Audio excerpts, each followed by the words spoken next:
Welcome to The Explainer. Today, we're going to completely re-examine a piece of history you probably thought you already knew. We're looking right past our modern screens to uncover the world's very first electronic network state.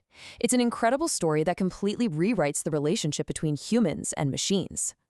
So, picture a global network state for a second. You're probably instantly visualizing massive data centers and internet protocols, right? But to grasp the true architecture of a network, we actually need to pivot way back to 1878, to the first commercial telephone exchanges in New Haven, Connecticut.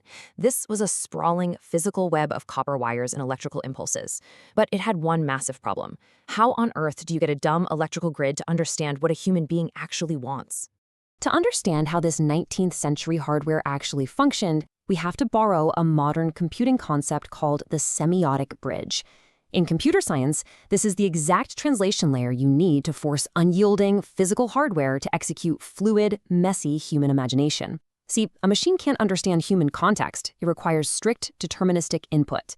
Now, today we use code to cross this bridge, but back in 1878, that bridge had to be constructed entirely out of human beings. All right, let's kick things off with Section 1, the Buggy Boy interface. We literally have to start by looking at the very first interfaces for this early network. And, remarkably, they were teenage boys. Just try to compare the strict zero-variance deterministic execution a network requires against the reality of these kids. The network desperately needed flawless connection routing. But what it actually got were teenagers who, according to historical accounts, were literally wrestling on the operating room floor, totally ignoring incoming calls, and treating the entire network like one massive practical joke. I mean, historical company records brilliantly illustrate the problem here. These boy operators were basically a highly buggy, non-deterministic interface, described back then as young imps, immune to all discipline. They didn't follow strict protocols when subscribers were being rude. Instead, they simply matched insult for insult and curse for curse. The crucial takeaway here is that you absolutely cannot run an efficient, scalable network when your interface is bickering with the users and generating constant runtime errors. The male operators were considered complete and consistent failures because they introduced way too much variance into a system that demanded absolute reliability.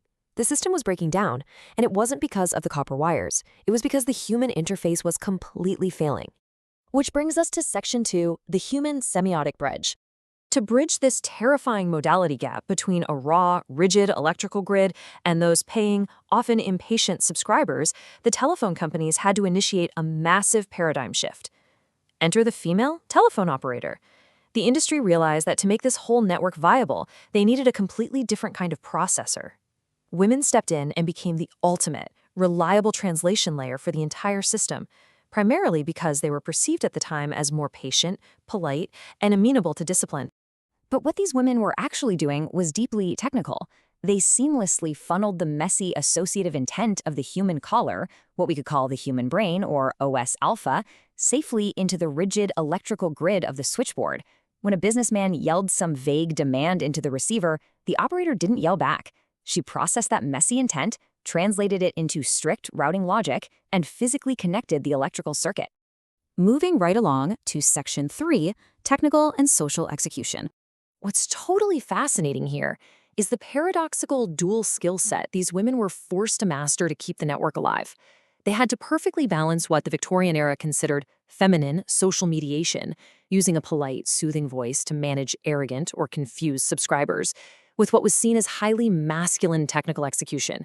Remember, early telephone systems broke down constantly. These operators actively fixed electrical breakdowns, cleared short circuits, and adjusted equipment using only a tiny manual of instructions, all while keeping the callers perfectly calm. They provided what we can think of as the record of sweat. That's the actual exhausting physical and emotional labor that kept the whole shebang from completely collapsing under the weight of human frustration.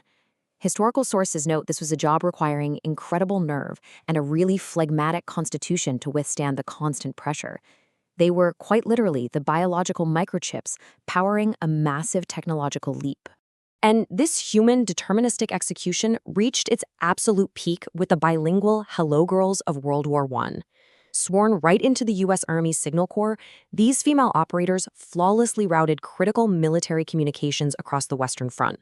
Operating massive switchboards under the stress of a global war, they translated English and French seamlessly, ensuring that vital military orders were executed without dropping a single packet of information.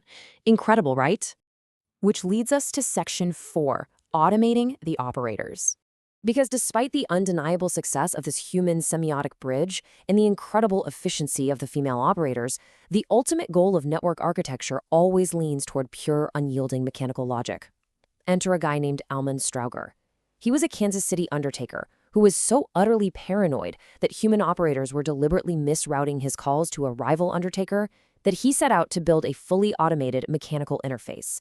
He wanted a system that completely bypassed the human element, a quest famously advertised as the girl-less, cussless, out-of-orderless, weightless telephone.